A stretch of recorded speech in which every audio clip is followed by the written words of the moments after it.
Welcome everyone to the Financial Edge. I'm Scott Neu from Reinke Gray Wealth Management. I got a very special guest joining us on our inaugural opening session here, and a gentleman that's been around for 4 decades of financial industry services. Please welcome Darrel Reinke here. Retiree Darrel Reinke, I should say. There you go. And thanks for having me, Scott. This is exciting to an old guy. Yeah, no, absolutely. I'm glad. When I first thought about this, you were the first guy that came to mind as far as, hey, how does this thing really kick off, and what's the proper way, and what better than the guy that got this whole piece started for Reinke Gray Wealth Management, right? A business that kicks off in the mid 80s, and here we are in 2024, running like a top. I would call it an enterprise of all things that we've got going here. But you started it then. Give me a little bit of the background of how you found yourself here, Darrel, where you got this idea to get this thing up and running, and just maybe the kickoff of how that started for you. Sure. Actually, it was a bit of luck. I was a high school coach, teacher, and principal in eastern South Dakota, and really wanted to move to the central part of South Dakota. So I took a sales job out here, and I'd been at it a number of years, and was doing okay at it, and finally had some money to put away. And so I went and saw a financial advisor, and about halfway through our talks, he said, "Have you ever thought about being a financial advisor?" And it kind of took me aback, obviously, but I said, "Well, no." But so luck was part of it. Timing was certainly part of it.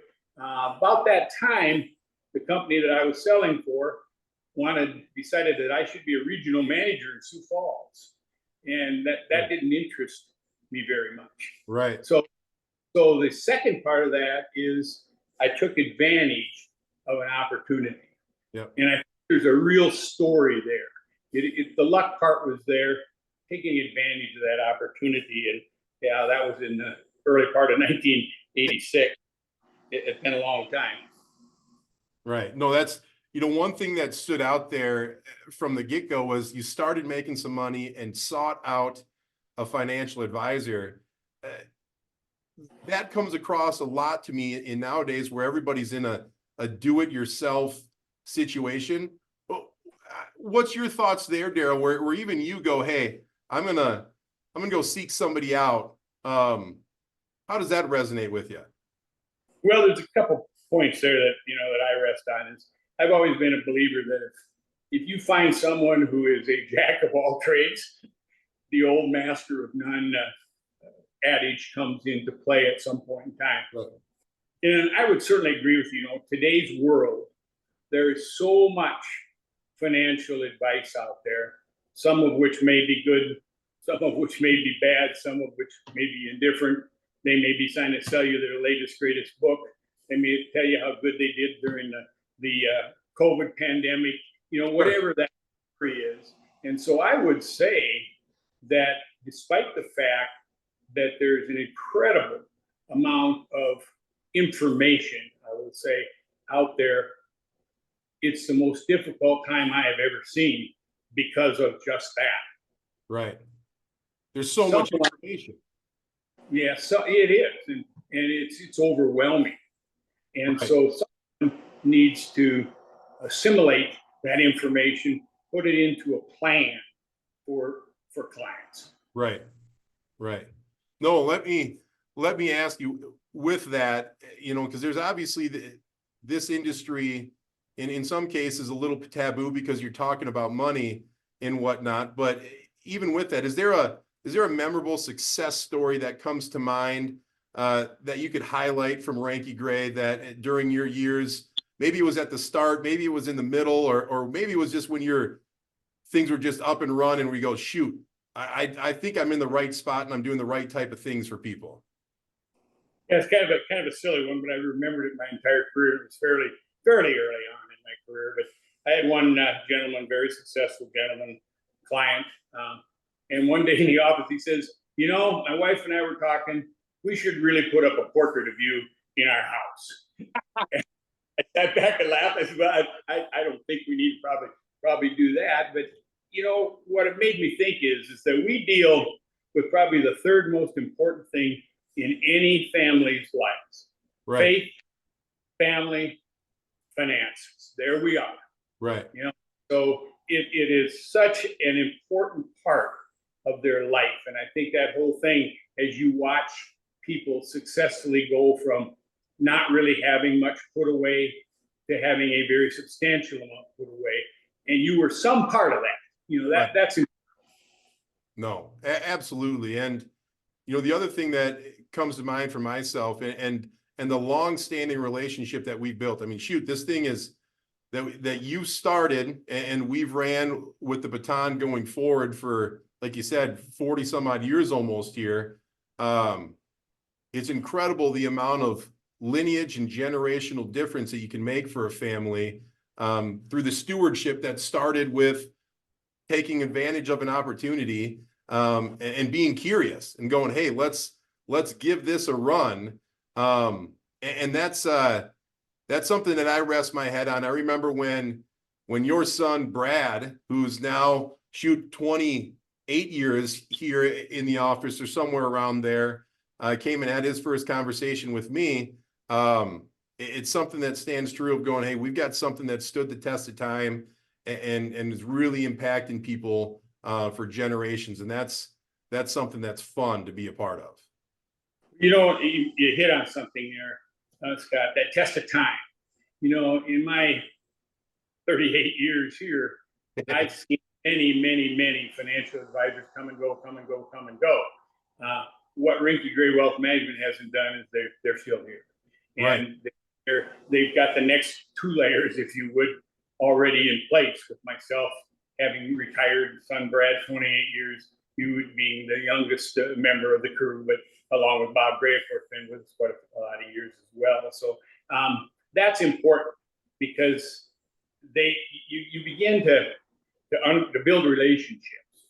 These people, if you would, start out as prospects, right? Someone maybe should talk to, and then pretty soon they become clients, and then over the years they become friends, right? And so you become, I can tell you who most of my clients' kids are. I don't know if I know when their birthdays are, but and tell their story about high school athletics for their kids and now grandkids, right. And some great grandkids. And so you become an integral part of those person's lives. And that's the rewarding part. You're not just somebody out there that says, buy this, sell that. You're an integral part of their financial planning. No, I couldn't agree more. And that's, your son, Brad, always says this, and always do the right thing. And it's something that you're leaning into there, is by doing those things, people build trust with you. They want to build a deeper relationship with you. They want to build the dreams with you. And when you can do those types of things and repeat them over 4 decades of time, that really stands out. Absolutely. Let me ask you this, Darrel. Was there a person, a place, a thing, a book, guidance that kind of, in the midst of you starting it and the career that helped you, led you, helped navigate some of the tough times, the doldrums, you went through the 90s and the tech bubble and the financial crisis of 08 to 09 and 10. Was there something that stood out that grounded you through it all? Well, there's a couple. One, you hit on a couple different subjects there. The one is the highs and the lows, the bubbles, everybody's an expert times, and everybody's a failure times. And I've often said that a good financial advisor is probably way more important in tough times. You can ride the easy times pretty easy. Yeah. But tough times is when you've got to have the relationship with those clients so that they trust you through those tough times. And as far as one person, we had a gentleman who was the CEO of a company that we were broker dealer with, and he said, "We're in an honorable business," and that really, first time he said it, I thought, yeah, are we in an honorable business? But we're in an honorable business. We've done a lot for a lot of clients. Right. No, and you can find a bad apple, I'm sure, probably anywhere, but you're absolutely right. The type of people that I know you've surrounded yourself with, what I've got surrounded with myself, and the type of people I want around me are doing those types of things, noble things, the right type of things for people. And you're absolutely right. Honorable across the board there. Let me knock on this a little bit. Being in a peer community, right? As a business owner, as an entrepreneur, as a part of the community here, how did that play a part? Peer being the spot, maybe the cornerstone of where we're at. Lay into that for me a little bit. Yeah, it brings up an interesting thought in my mind. Very, very early on in training, probably my first year, I was in Minneapolis at a training session, and the guy said, somewhere in there said, well, you should find yourself a community next to yours, that has, 50,000 people or so, and attached to it. And I laughed and I raised my hand. I said, my God, I'd have to go through half of South Dakota, to find 50,000 people. But I did take that to heed, and it did expand. I expanded it. We've got a great client base in, NIDA and in Gettysburg and Midland and Phillip, and Highmore area, and built relationships in each of those communities, been part of each of those communities, participated in their activities, supported them for the causes they have and so forth. Really, really important. No, you're spot on there. And it goes back to what you said is you maybe start as prospects in a town where they're wondering, who's this Darrel that's walking through, or maybe now who's this Scott that's reffing a basketball game and picking up hours or whatever it might be, to finding a client, to then having a friend and having a long-term connection with somebody. It's incredibly rewarding on our side of the table, just as much as you hope they're getting on their side.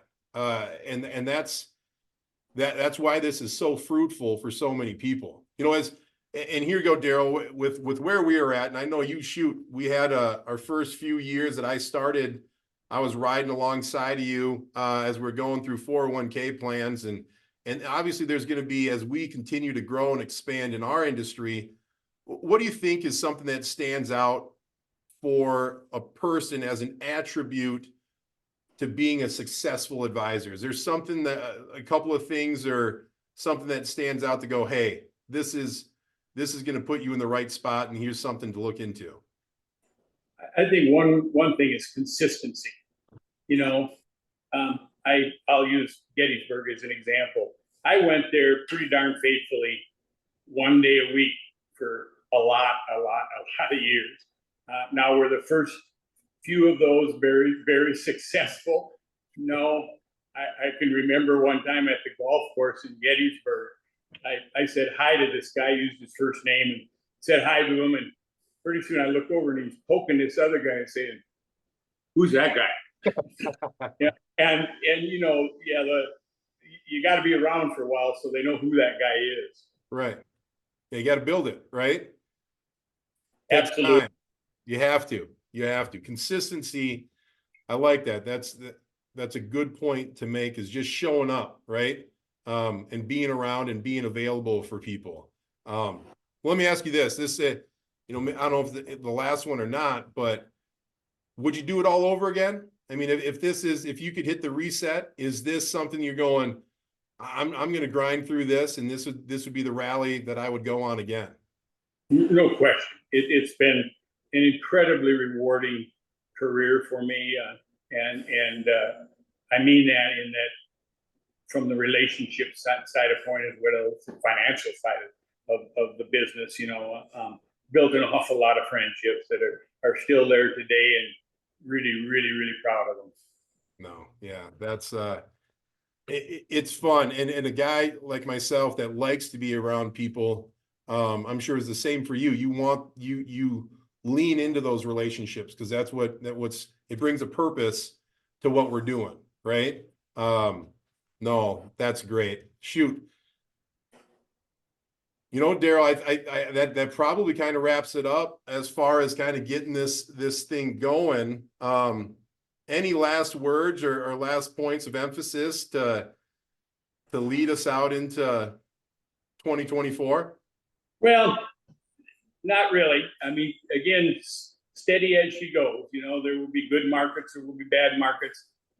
And I think the financial advisor that's there for you in all those markets, not hiding in the bad markets and showing up when everything is pretty easy, Right. is very, very important. So again, Scott, I thank you for having me on. It's been fun. I've enjoyed not only my career, but working with, obviously, having your son in the business and our partner Bob Gray in the business for that many years, and now you. That's very rewarding to me. No, and I appreciate it too. And I tell people all the time, one thing that I've picked up one of many things I should say I picked up from you, and I use it often, is I've yet to find a retiree that saved too much money.